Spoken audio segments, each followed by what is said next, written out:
That rainy night, I thought I was just serving coffee to a stranger. I never imagined that a powerful woman, with eyes full of secrets, would ask me, a struggling single dad, to pretend to be her husband. I said yes, not knowing it would change everything about love, loss, and second chances. Do you believe fate can bring broken souls together at the most unexpected moment? If yes, like this video and share your thoughts in the comments. I still remember the way that night smelled, like rain and burnt coffee. It was just another shift at the diner, the kind of night that usually blurs into the next until she walked in. But I'm getting ahead of myself. Most nights start the same, me wiping down the counter, trying not to think too much. My name's Daniel, 35, a single dad. 3 years ago, my wife, Lily, didn't come home from the hospital. I've been holding the pieces together ever since. Daddy, don't forget my purple lunchbox tomorrow, Emma said as she stood on a chair beside me while I packed sandwiches earlier that evening. I won't, sweetheart, I said, tucking her hair behind her ear. Finish your homework before bed, okay? She pouted. Math is boring. Trust me, you'll need it when you're older. I tried to smile, even though inside I felt like I was failing at everything. Work, parenting, even smiling. By the time I got to the diner, the rain had started. The neon sign buzzed above me like it always did, humming like a tired old friend. My boss, Frank, nodded at me as I tied my apron. You look beat, Dan, he muttered. Story of my life, I said, forcing a grin. Around 9, the doorbell jingled. That's when I saw her. She walked in like she didn't want anyone to notice her, but somehow everyone did. A sleek black coat clung to her shoulders, damp from the rain. She was beautiful in a sharp, distant kind of way, like the city skyline at night. But there was something else too, a flicker in her eyes that didn't match the rest of her. She chose the booth by the window, the one where the rain streaked down the glass. I grabbed my notepad and walked over. Good evening, I said. What can I get for you? She glanced up quickly as if caught off guard. Just coffee. Black. Please. Her voice was low, steady, but there was a tremor hiding in it. I nodded and went back to the counter. Frank raised an eyebrow at me. Looks fancy. Big city type, he whispered. Yeah, I said, but I couldn't stop glancing at her. She was staring out into the dark street, like she was waiting for someone who wasn't coming. When I brought her coffee, she thanked me softly and wrapped her hands around the cup like she needed its warmth more than the drink itself. For the next hour, she barely moved. I tried not to stare, but I couldn't help noticing the way her shoulders sagged slightly whenever she thought no one was looking. I wondered what kind of problem someone like her could have. People in fancy coats didn't usually end up alone in a diner at midnight. By 10, the place was nearly empty. I cleaned the counter while Frank dozed in the back. Emma's crayon drawing of us, me holding her tiny hand, peeked out of my wallet whenever I opened it to count tips. I told myself I was doing all this for the little girl asleep at home who deserved better than a tired dad scraping by. The woman finally stood up and slipped a few bills under her saucer. Thank you, she said again as she passed me. Anytime, I replied. It was automatic, but part of me wanted to say more. I didn't. The bell over the door jingled as she left, and a gust of cold air rushed in. I turned back to wipe the booth where she'd been sitting, and noticed a dark blue scarf lying there, draped across the seat like it had been left on purpose. I picked it up. The fabric was soft and smelled faintly of rain and some expensive perfume I couldn't name. I looked out the window, but she was already gone, swallowed by the wet street and the glow of street lamps. I held the scarf for a moment, frowning. Why did she seem so lost? I'd seen a lot of late-night customers over the years, truck drivers, lonely travelers, the heartbroken, but there was something different about her, something I couldn't put into words. Frank shuffled out from the back, rubbing his eyes. Who left you a gift? He grumbled. She forgot it. I said, maybe she'll come back for it. He shrugged, put it behind the counter. Not our problem. I placed the scarf carefully on the shelf beneath the register. Somehow it felt like the start of a problem, just not the kind I was used to. As I locked up the diner and stepped into the drizzle, I pulled my jacket tighter around me. The street smelled of wet asphalt and fried food. I thought of Emma sleeping in her tiny bed, clutching her stuffed rabbit, and of the woman in the black coat walking alone into the rain. I told myself it was none of my business. I had enough to carry: bills, late rent, guilt I never admitted out loud. Still, as I headed home, the image of her sitting there with her fingers wrapped around a cooling cup of coffee stayed with me. And when I reached into my pocket to take out my keys, my fingers brushed against a single loose thread from that scarf. I didn't know then that the scarf and the woman who left it would turn my life upside down. I couldn't stop thinking about that scarf all day. I'd hung it on the diner's lost-and-found hook, but every time I passed it, I felt that same strange tug in my chest. By the time the dinner rush slowed the next evening, the bell over the door jingled. I looked up, and there she was again. Same black coat, same sharp posture, but her eyes looked heavier, like she hadn't slept. She stepped up to the counter. "You kept my scarf," she said quietly. "Yeah." I handed it to her. "Didn't think you'd come back." "I had to." She hesitated, twisting the scarf in her hands. I need to ask you something." I wiped my palms on my apron. "Go ahead." Her gaze darted to the empty booths, then back at me. "Not here. Could we talk somewhere else?" I glanced at Frank in the kitchen. He waved me off. "Go on, Dan. We're slow." I led her to the corner booth. Rain tapped softly against the window. She didn't sit right away, just stood there gripping the scarf like it was holding her together. Finally she sat. "I know this will sound strange," she began, "but I don't have anyone else to ask." "Try me," I said, trying to keep my voice even. Her lips trembled just a little. "Can you pretend to be my husband just for tonight?" I blinked. "I'm sorry, what?" She swallowed hard. "I have to attend a family dinner tonight. My father and some business partners will be there. They've been using my personal life against me, calling me unstable, saying I can't handle the company alone. If I show up alone again, they'll tear me apart." I leaned back, still stunned. "And you want me to go with you? As your husband?" "Yes." Her eyes finally met mine. "I know it's asking a lot. I'll compensate you for your time. I just need someone I can trust not to use this against me." I laughed once, but it wasn't out of humor, more disbelief. "Ma'am, I'm a single dad who makes tips serving pie and coffee. I'm not sure I'm the guy for your world." "I don't need someone for my world," she said quickly. "I need someone who won't play games." Something in her tone, quiet but edged with desperation, made me pause. I rubbed my forehead. "This is crazy. I have a daughter. I don't usually leave her in the evenings." "Please," she said, softer now. "It's just one night. I don't even know why I came back here, but when I saw you defend that waitress yesterday, I thought maybe you'd understand." For a second, I saw past the CEO armor, the polished voice, the poised look. Behind it was a woman just trying to hold her ground. I sighed. "I'll have to call my neighbor to watch Emma." Her brows lifted. "You have a daughter?" "Yeah, 6 years old." I gave a small, awkward smile. "She's the only reason I work these late shifts." Something flickered in her eyes at the mention of Emma, something almost tender. Then it was gone. "I'll make sure you get back early," she said. I hesitated again, but the way she sat there, shoulders stiff, as if bracing for rejection, did something to me. I knew that posture. I'd worn it myself too many times. "Okay," I said at last. "I'll help you, but you owe me one explanation. Why pick me?" She let out a breath that sounded almost like relief. "Because you didn't look at me the way most men do, and you look trustworthy." Trustworthy. That word fell heavier than it should have. I stood up. "Give me an hour. I need to get Emma settled and find something decent to wear." She nodded, standing too. "I'll wait outside. I have a car." As I drove home to drop Emma off with Mrs. Grant from next door, my mind spun in circles. I could hear Emma's sleepy voice as I kissed her forehead. "Daddy, you look nervous," she mumbled. "Just a quick errand. Sweetheart." "Be good," from Mrs. Grant.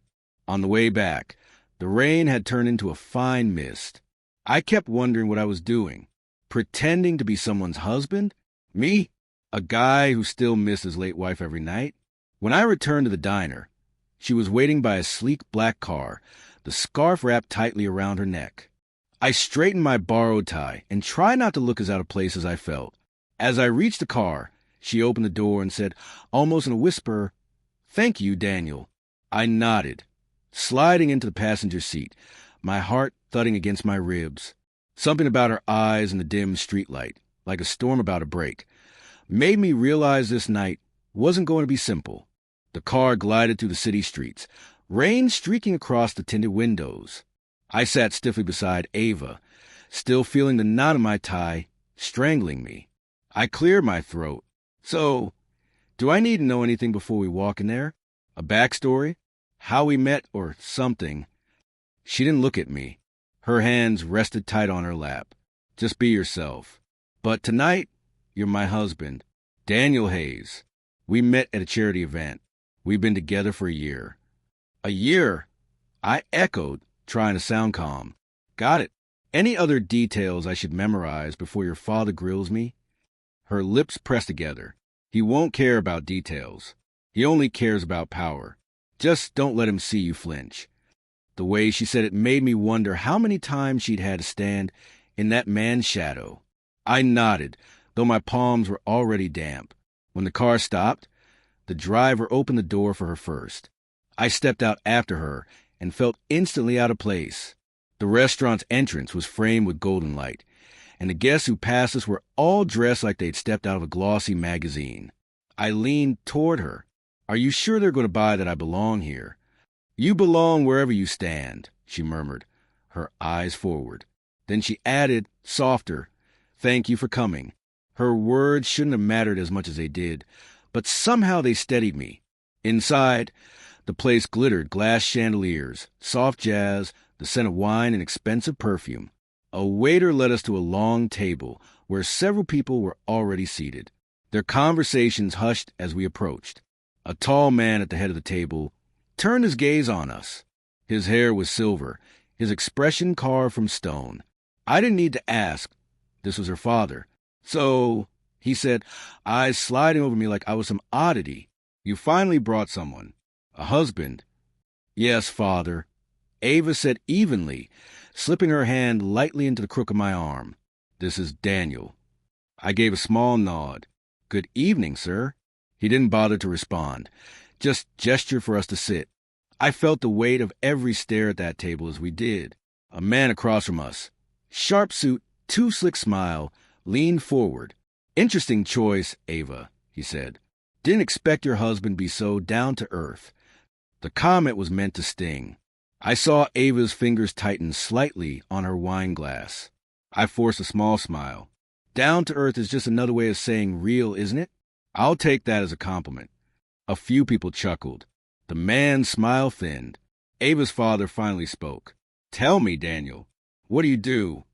"I manage a diner," I said plainly. That drew a few raised eyebrows. I felt my ears heat, but kept my voice steady. "It's honest work. Pays the bills." The older man said, as if he'd already dismissed me.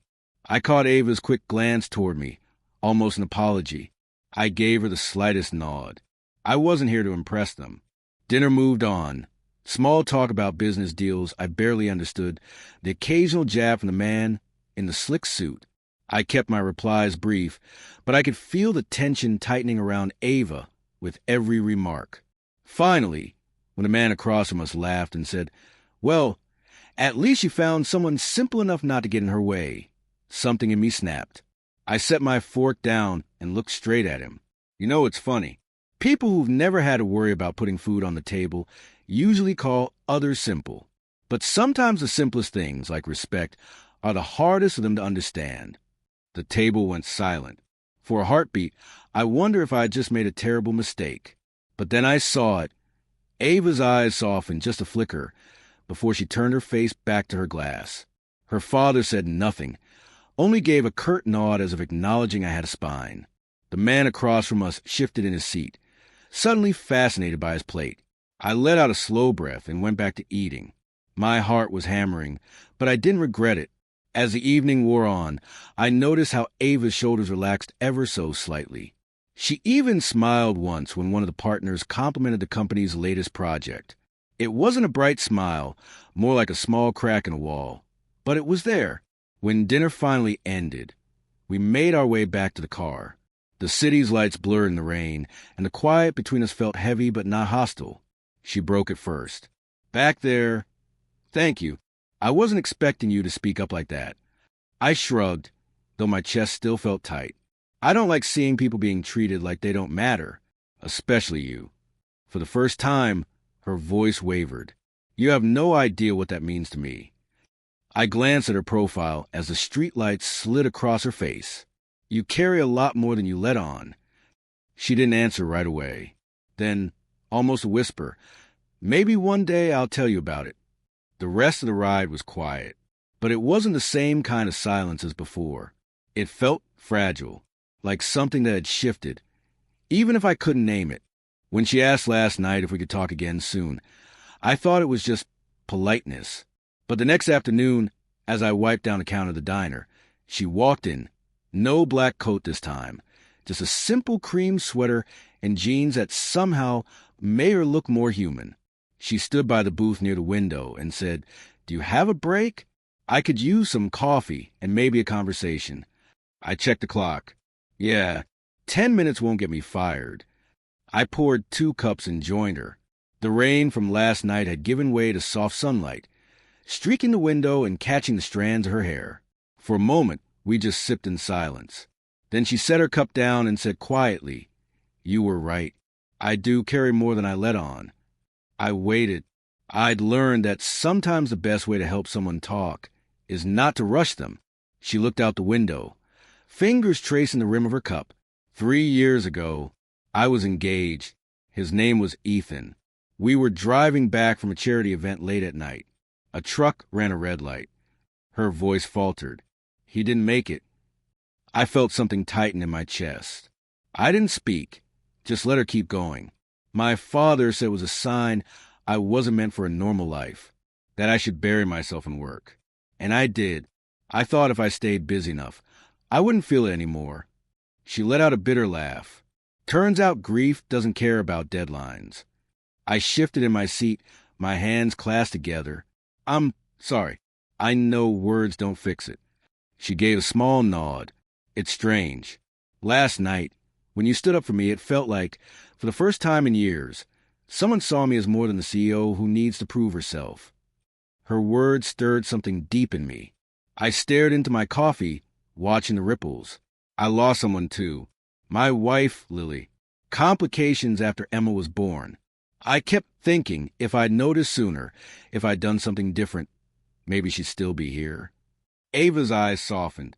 "You blame yourself?" "Every day. I admitted. I know I shouldn't. But when Emma asks why her mom isn't here, I never have the right answer. I just keep telling her her mom loved her." There was a long pause. The quiet between us wasn't awkward. It felt like standing at the edge of a river, both of us staring at the same water. Ava said gently, "You've raised them on your own all this time?" "Yeah," I said. "She's 6 now. Smart. Too curious for her own good. Some days I think I'm getting it right. Other days, I wonder if I'm just keeping her fed while trying not to fall apart." Her lips curved in the faintest smile. "She's lucky to have you." I huffed a soft laugh. "I don't feel lucky most of the time." She leaned forward slightly. "Neither do I." Something in that simple confession made the air feel less heavy. We weren't trading pity. We were recognizing each other's scars. Frank called from the counter, breaking the spell. "Dan, your break's over. Customers waiting." I stood reluctantly. "Duty calls." Ava rose too. "I'm glad you told me about Lily." I nodded. "I'm glad you trusted me with Ethan's story." She gave me a small, almost shy smile. "Maybe coffee again sometime, without the weight of pretending." "Yeah," I said. "I'd like that." By evening, the diner was quiet again. I was wiping the counter when I heard Emma's giggle. I turned to see her running in with Mrs. Grant, who'd brought her by for a quick treat. "Daddy," Emma called, waving her little hands. Hey, Peanut, I said, reaching over the counter to ruffle her hair. What brings you here? Mrs. Grant said we could get pie. I laughed. Guess I can't say no to pie. As I grabbed a plate, the bell over the door jingled. I looked up and saw Ava standing there, holding a small paper bag. She looked almost hesitant. Emma tilted her head. Hi, are you Daddy's friend? Ava blinked, then smiled, a soft, genuine smile I hadn't seen before. I guess I am. Emma grinned. Want to have pie with us? Ava glanced at me as if asking permission. I shrugged with a smile. Sure, have a seat. As they sat together in the booth, Emma chattered about school and her favorite cartoons. I noticed the way Ava listened, really listened, like every word mattered. Her guarded eyes softened, the lines of grief easing just a little. Watching them, I felt something unexpected, like the ache of loss inside me had shifted, just slightly, to make room for something new. Emma pushed her plate of pie toward Ava, her face bright with the kind of generosity only a 6-year-old can manage. You can have the first bite, she said. Daddy always lets me do that when I'm sad. Ava blinked, then laughed softly.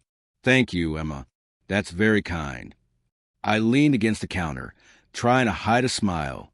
Kids already breaking down our walls. After we closed the diner, I offered Ava a ride home, but she hesitated.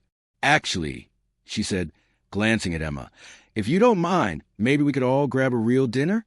I could use something more than pie. Emma clapped her hands. Pizza? Ava laughed again, the sound lighter this time. Pizza sounds perfect. Back at our apartment, I apologized for the cramped space as I set down the takeout boxes. Sorry, it's not much. We don't do fancy here. Ava looked around at the worn but clean living room. It feels lived in. That's nicer than fancy. Emma plopped onto the couch and swung her legs. Daddy, can we have the sparkly cups? Special occasion, I said with a grin, grabbing the glitter-rimmed plastic cups from the cabinet. Emma poured soda with the focus of a surgeon. I like your hair, she told Ava. You look like a princess. Ava's eyes softened. Thank you, sweetheart. You're quite the hostess. I set the pizza on the coffee table. Dig in before it gets cold. For a while, the room filled with the sound of Emma's chatter about her favorite teacher, the drawing she made today, the neighbor's new puppy.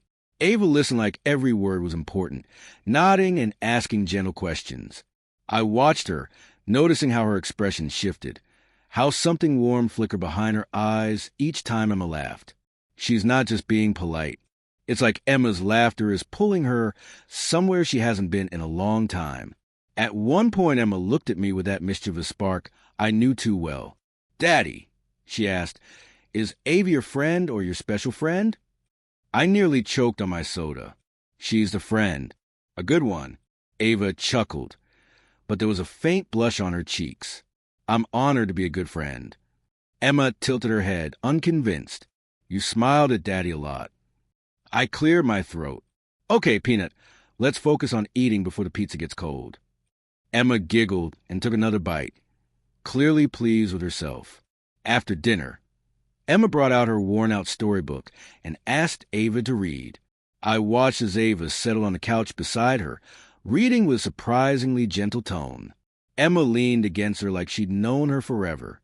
I didn't realize how much I missed this, a woman's voice in the room. Emma's laughter mixing with someone else's.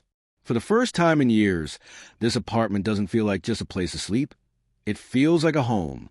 When Emma's eyelids started drooping, I scooped her up and carried her to her room. She mumbled sleepily. I like Ava. She makes the room happy. That one hit me right in the chest. I came back to the living room where Ava was tidying the plates. You didn't have to do that, I said. Old habits, she replied with a faint smile. Then her gaze lingered on Emma's closed bedroom door. She's a wonderful kid. She keeps me going. I said quietly, on the bad days, she's the reason I get up. Ava looked at me then, her eyes glistening in the soft lamplight. You're a good father, Dan. I rubbed the back of my neck, not sure how to respond. Good? Most days I feel like I'm just barely holding things together. We were still sitting in that quiet moment when Ava's phone buzzed on the coffee table. She glanced at it, and her expression changed. The warmth drained from her face. She stepped away to answer. I couldn't hear every word, but the fragments I caught, audit betrayal board meeting, made my stomach tighten. When she hung up, her shoulders slumped as if the weight of the world had just settled on them. Bad news? I asked. She nodded, her voice low. One of my top executives. He's been embezzling funds. The company is on the brink of collapse. I have to face the board tomorrow. She paused, then looked at me in a way that made me feel both uneasy and needed. Dan, I might need your help, not as my pretend husband, as someone I can trust. I blinked, caught off guard. Me? A guy who barely keeps the lights on at home? But I saw the fear behind her eyes, the same fear I'd seen in the mirror during my worst nights after Lily passed. I nodded slowly. Tell me what you need. She exhaled shakily, as if my words gave her a tiny bit of strength. I'll explain everything tomorrow. As she left that night, I lingered by the door for a long moment, staring at the quiet hallway, Emma's laughter, Ava's soft smile, the warmth at dinner. It felt like a fragile spark of something I thought I'd lost forever. And now, she's the one who needs a hand to hold. Maybe I can be that person, even if it's just for a while. I couldn't sleep that night. I kept hearing Emma's sleepy whisper, she makes the room happy. But Ava's voice on the phone, trembling as she spoke about betrayal and collapse, weighed heavier on my chest. By morning, I decided not to let fear make the decision for me. I grabbed my jacket, kissed Emma on the forehead while she was still dreaming, and drove to the cafe where Ava had asked to meet. She was already there, sitting in the corner with a cup of untouched coffee. The circles under her eyes were darker than last night. Thanks for coming, she said quietly as I slid into the seat across from her. I tried to break the tension. You look like you didn't sleep either. I didn't, she admitted. Her fingers tightened around the coffee cup. The board meeting is in 2 days. They've been waiting for an excuse to replace me. Now they've got it. And my biggest rival, Ethan, he's stirring the fire. I frowned. What does he have against you? Her eyes hardened. Power. He's convinced the board I'm a liability because I don't have the right image, that I'm too distracted by personal drama to lead the company. I leaned back, folded my arms. So what does he plan to do? She hesitated. He's been using my personal life against me, calling me unstable because I never moved on after my fiancée. He's even hinted that my family's influence over the company is weakening because I don't have someone beside me. I felt a slow burn of anger rise. That's low. She looked at me then, her voice softer but steadier. That's why I asked you to come. Dan, I need someone to stand beside me at the meeting. Not as my fake husband this time. Just as a friend. Someone who shows I'm not alone. I stared at her across the table, the words catching in my throat. Stand beside her. In front of all those powerful people. Me. The guy who fixes leaky faucets between diner shifts. Do I even belong in her world? I cleared my throat. Ava, I want to help. But I've got Emma to think about. If I step into this, it won't just be about you. The media is going to start digging into my past. I don't know if I'm ready for that. And I don't want to drag Emma into a storm. Ava's expression softened, and for a moment the steel in her eyes melted. I understand. I wouldn't ask if it wasn't important. I don't have anyone else I trust. I rubbed my palms together under the table. She's opening up, trusting me. I've spent years hiding behind my grief. Maybe it's time I step up instead of running from the weight of it. I met her gaze. All right, I'll stand with you, but not for appearances. I'm doing this because no one deserves to face that room alone. Something flickered in her eyes. Relief, maybe even gratitude. Thank you, Dan. You have no idea how much that means. We sat in silence for a moment before she asked, How's Emma with all this? I don't want her to feel left out or confused. I smiled faintly. She already thinks you're my special friend. If she hears I'm going to a fancy meeting with you, she'll probably ask if we're getting married. Ava chuckled softly, the sound fragile but genuine. She's something special. I've never seen a child so open. She's my anchor, I said, staring into my coffee. When Lily died, Emma's smile was the only thing that kept me from falling apart completely. Ava's voice lowered. I know what that's like. Losing someone you thought would be with you forever. I nodded, letting the quiet between us speak for a while. Later, as we stepped out of the cafe, I noticed the way Ava straightened her shoulders, as if putting her armor back on for the world. I found myself saying, you don't have to face them as if you're made of stone. They should see the person who's still standing even after losing so much. That's strength. She glanced at me, almost surprised. You think so? I know so, I said. I see it every time you look like you're about to fall apart, but don't. Her lips curved into the faintest smile. You're a better pep talker than you think. That evening at home, I tried to keep things normal. Emma sat at the table coloring, while I reheated leftovers. Daddy, she asked, looking up from her crayons, are you going to see Ava again? Yeah, I said. She's having a hard time at work. I'm going to help her. Emma grinned. Good. She smiles more when you're around, like you do when you're with her. I blinked, caught off guard by her innocent observation. You notice too much, kiddo. She giggled. Maybe you should be her hero. Hero. The word lingered in my mind long after I tucked her into bed. The next day, Ava picked me up in her sleek black car to go over the board presentation. Are you sure about this? I asked as I climbed in. It's not too late to find someone else who fits better in that room. She shook her head. It's not about fitting in. It's about having someone I trust at my side. That matters more than the right suit.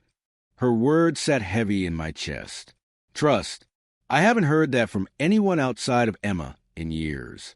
We spent the afternoon in her office, going over statements, anticipating questions, rehearsing answers. I wasn't there to play a part anymore. I was there to steady her. As we wrapped up, she said quietly, Dan, I'm not used to asking for help. Thank you for being here. I met her gaze. You don't have to thank me. We all need someone sometimes. For a second, something unspoken passed between us, an understanding, maybe even a fragile hope. But neither of us reached for it. Driving home that night, I couldn't shake the feeling that standing by Ava wasn't just about her fight. It was about me, too. About finally stepping out of the shadow of the past and showing Emma that courage isn't the absence of fear, but moving forward in spite of it. I sat in my car outside the apartment, staring at the glowing screen. A photo of me leaving the boardroom with Ava splashed across a news site. The headline read, Widowed single dad hides tragic past. Can he be trusted beside the CEO? My stomach nodded. I knew this was coming. I just didn't think it would feel like a punch to the gut. Inside the apartment, Emma ran to greet me. Daddy, you're late. Did you help Ava win? I hugged her, forcing a smile. Not yet, Peanut. We still got more work to do. As I set my keys down, my phone buzzed again. Another headline. Widower responsible for wife's death. Witness questions his reckless driving. The air went out my lungs. I sat heavily at the table, staring at the screen. Not this again. Not the night that already tore my life apart. How can they twist it like that? The next morning, I walked into the diner with a knot in my chest. People were already whispering. Carl, the cook, looked up from the grill. Dan, you see the papers? Yeah. I muttered, tie my apron. They're digging up old graves. You gonna say something? He asked quietly. I shook my head. What's the point? The truth didn't matter then. Why would it now? Later, while I was pouring coffee for a customer, Ava appeared at the door. Her presence alone seemed to hush the room. Can we talk? She asked softly. We stepped outside, the morning air cool and sharp. I kept my hands shoved in my pockets. You saw it too? She nodded. I'm sorry, Dan. I should have seen this coming. Ethan's media friends are doing everything to break you, to break me. I let out a shaky breath. They're painting me as if Lily's death was my fault. I wasn't drunk. I wasn't speeding. I just couldn't stop the car in time.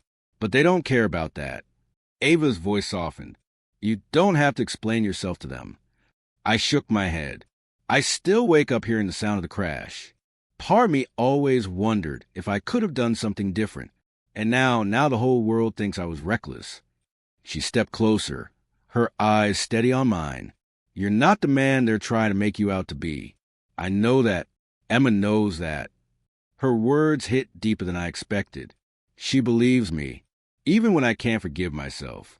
By afternoon, the media had gathered outside her company's headquarters. She texted, "Meet me at the press conference. Don't let them tell your story for you." I almost didn't go.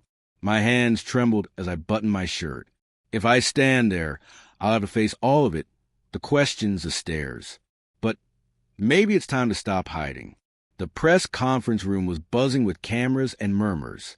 A reporter called out before we even reached the podium.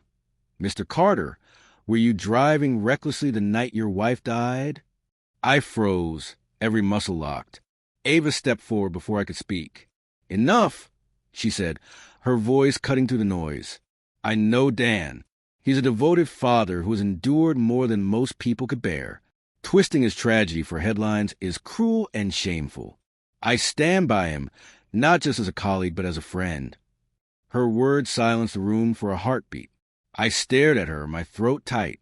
No one's ever stood up for me like that. Not since the accident. Not even me.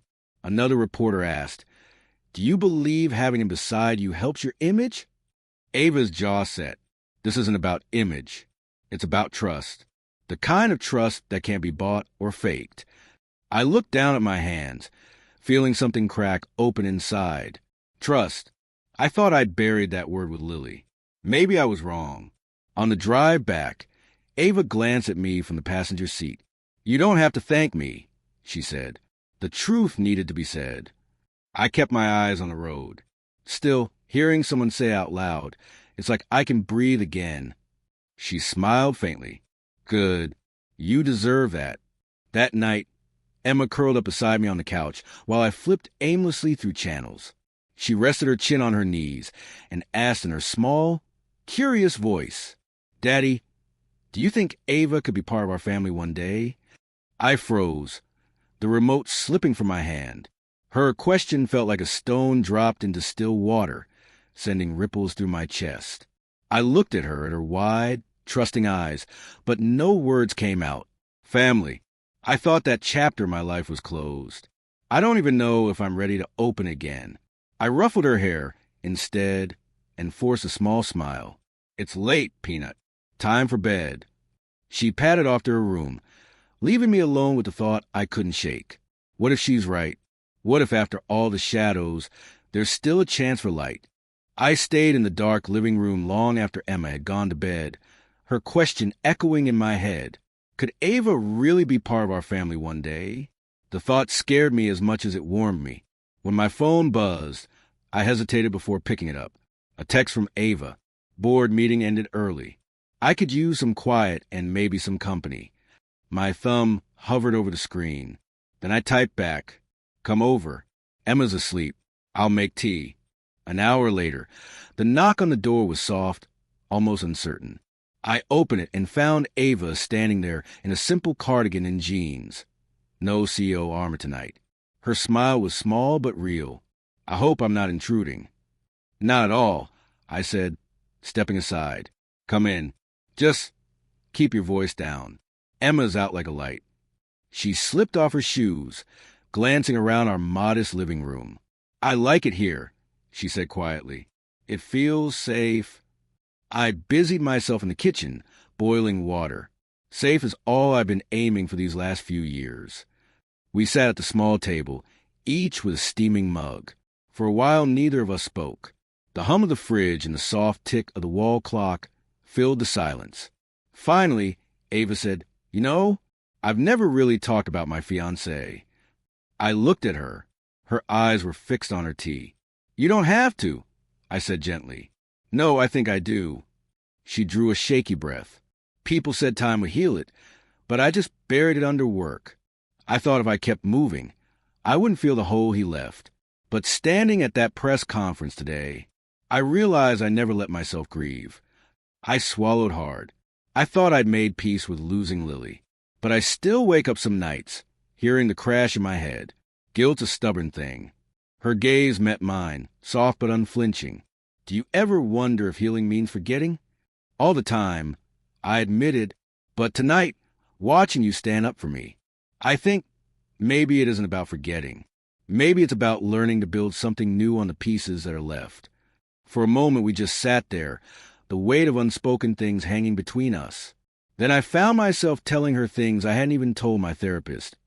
About the night of the accident, about the look in Lily's eyes the last time we said goodbye.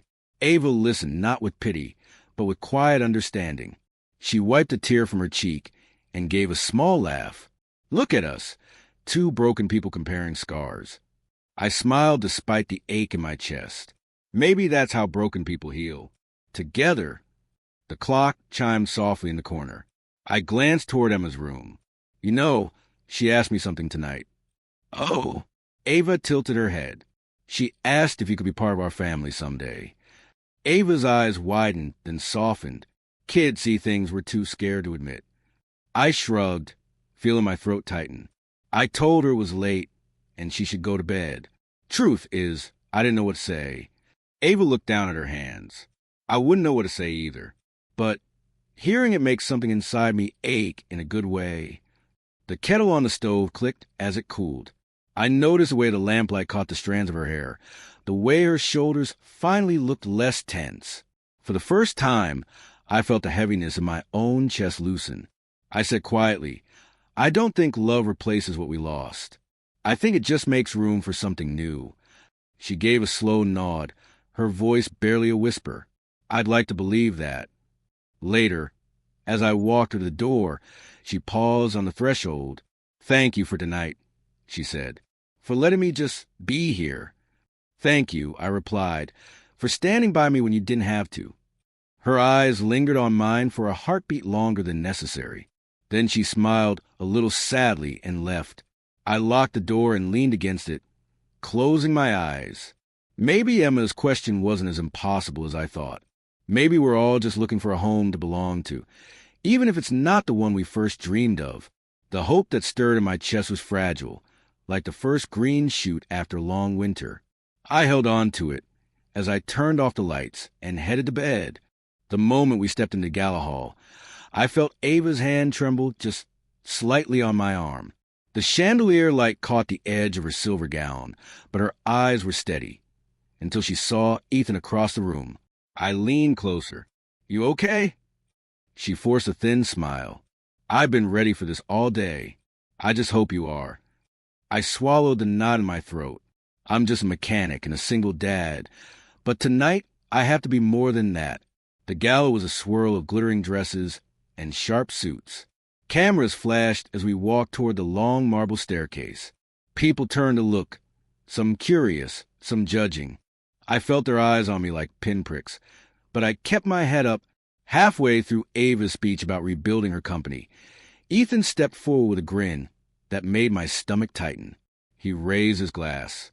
Before we all toast this inspirational comeback, should we talk about the man by your side?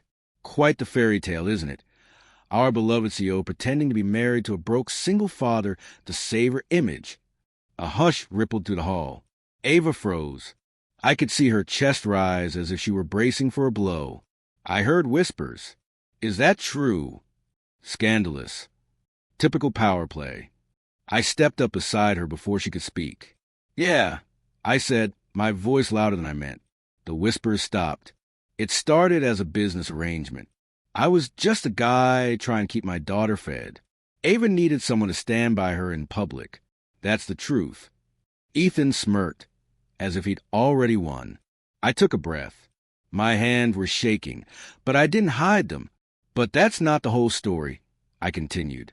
See, I lost my wife 5 years ago. Since then, my world's been about one thing. My little girl, Emma. I've worked every job I could find, kept my head down. I never expected to stand in a room like this. But life, it doesn't ask what we're ready for. I glanced at Ava. Her eyes were glossy, but she held my gaze. When Ava asked me to play the part of her husband, I said, I thought it would be just that, Apart. I didn't know I'd meet someone who understood what it means to lose everything and keep going anyway. I didn't know Emma would start looking at her like the kind of person you can trust with your heart. I heard someone near the stage murmur, "He has a kid?" I nodded slightly in their direction. I'm a father first. But standing here tonight, I realize I'm also a man who believes in second chances. We're not defined by where we started or by the mistakes people like to throw in our faces. We're defined by the way we show up for each other when it matters. The silence that followed was heavy, but it wasn't hostile anymore. I could feel the room leaning in, listening. Ethan shifted uncomfortably, trying to smile but failing. I turned slightly toward Ava. She's more than a CEO. She's someone who stood by me when the past I tried to bury was dragged into the spotlight. She didn't flinch. And I won't either, not tonight, not ever again. For a heartbeat, no one moved. Then an older board member cleared his throat and said, "That's the man I'd trust to stand beside our leader." A ripple of quiet agreement passed through the crowd. Ethan's grin slipped as if someone had snatched the ground from under him. Ava finally found her voice, steadier now. "Thank you," she said to the room, "for seeing the truth." She looked at me for a moment longer before adding, "We all have scars, but we also have the choice to stand together instead of tearing each other down." Applause started from the back, then spread until the hall echoed with it. Ethan stepped back, his plan shattered. As the music resumed and conversation swelled again, Ava turned to me. "You didn't have to do that," she said softly. "I did," I replied. "I'm tired pretending I don't deserve to be here. And you deserve someone who'll have your back." Her hand brushed against mine, light, uncertain. I didn't pull away. While the crowd drifted toward the dance floor, we stayed near the edge. I thought of Emma, how she'd asked if Ava could be part of our family. For the first time, the idea didn't terrify me. Ava glanced up at me, her voice barely above a whisper. I was so scared tonight, not of Ethan, but of what people would think if they saw the real me. I said quietly, "Turns out the real you is stronger than you give yourself credit for." She laughed softly, a little breathless. "And maybe the real you is braver than you think." The gala wound down. The chandeliers dimmed a little as the night deepened. When we finally stepped out into the cool air, the street lamps glowed like distant stars. Ava reached for my hand as we walked toward the car. Her fingers were warm against my palm, her grip firm, like someone holding on not out of fear, but out of choice. For the first time in years, I felt the weight on my shoulders lift just enough for me to breathe. Maybe I'm not just surviving anymore, I thought. Maybe I'm finally living again. We walked into night together, side by side, ready at last to face whatever waited beyond the gala doors. The night of the gala felt like a distant dream by the time the snow melted and the first hints of spring touched the streets. I was in the kitchen on a quiet Saturday morning, flipping pancakes for Emma, when I heard a soft knock on the door. Emma's eyes lit up. "Daddy, I'll get it." She ran before I could stop her. I wiped my hands on a towel, my heart picking up its pace for no reason I wanted to admit. When Emma swung the door open, I froze. Ava stood there, no power suit, no perfect hair for the cameras. Just a simple blue sweater, her hair loose around her shoulders. Her smile was small, almost shy, as if she wasn't sure she belonged. "Hi," she said. "I hope I'm not interrupting breakfast." Emma beamed. "You came back." She ran straight to Ava and hugged her waist. Ava's eyes softened as she knelt to Emma's height. "I missed you too, kiddo. I brought something for you." She pulled a small box from her bag and opened it to reveal a tiny wooden bird with painted wings. Emma gasped, "It's beautiful. Daddy, look." I stepped closer, trying to keep my voice steady. "It's nice of you to come by. We were just about to eat. Want to join us?" Ava glanced up at me.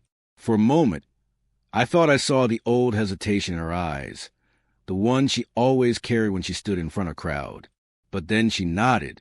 "I'd love to." As we sat at the small wooden table that had seen more lonely breakfasts than I cared to remember, I couldn't help noticing how natural she looked sitting across from me. Emma stuffed a piece of pancake into her mouth and said, "Daddy makes the best pancakes. You should try them."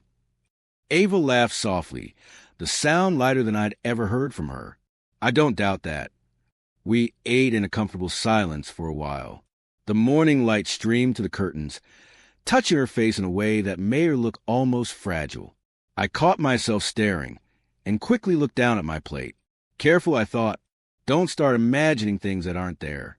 After breakfast, Emma ran off to play with her new wooden bird, leaving Ava and me alone in the kitchen. She traced the rim of her coffee mug before speaking. I wasn't sure if I should come, she admitted. I didn't want to intrude on your life again. I leaned back against the counter, folding my arms. You're not intruding. You're welcome here. She lifted her eyes to meet mine.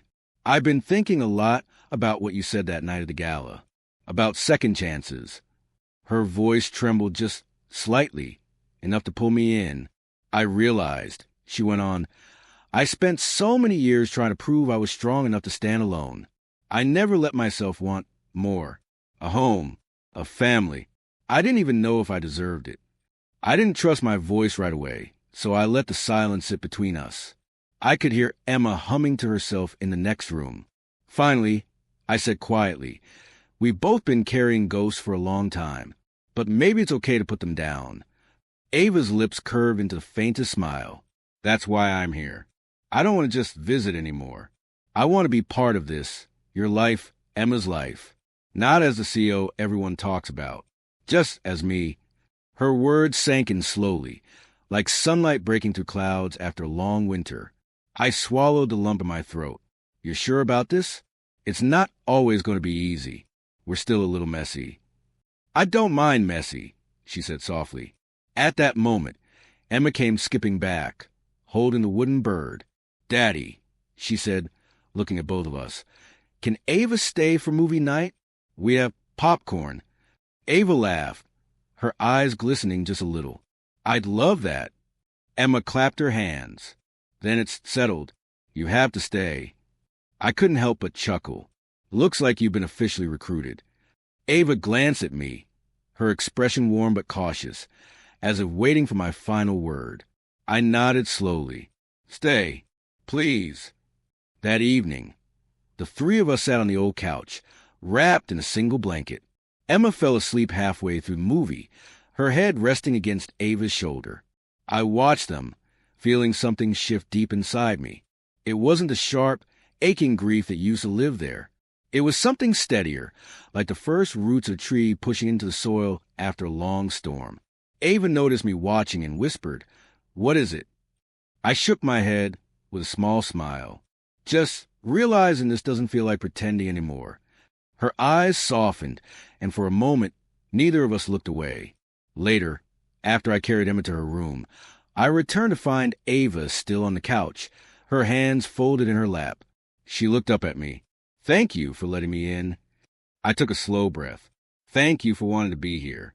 I didn't think I'd get this kind of chance again. Ava's smile was quiet, almost shy. Maybe we both needed to lose everything to finally understand what we really wanted. The night settled around us, calm and unhurried. I sat beside her, and for the first time in years, I felt no weight pressing down on my chest, only the gentle hum of something new, something alive. Looking at her, I thought, this isn't about replacing what we lost. It's about building what we never thought we'd find. As the last flicker of the movie's credits faded from the screen, Ava leaned her head lightly against my shoulder. I didn't move. I just let the quiet fill the room, and for the first time, it didn't feel empty. In that small, modest home, we stopped being strangers who pretended. We became something else, something like a family.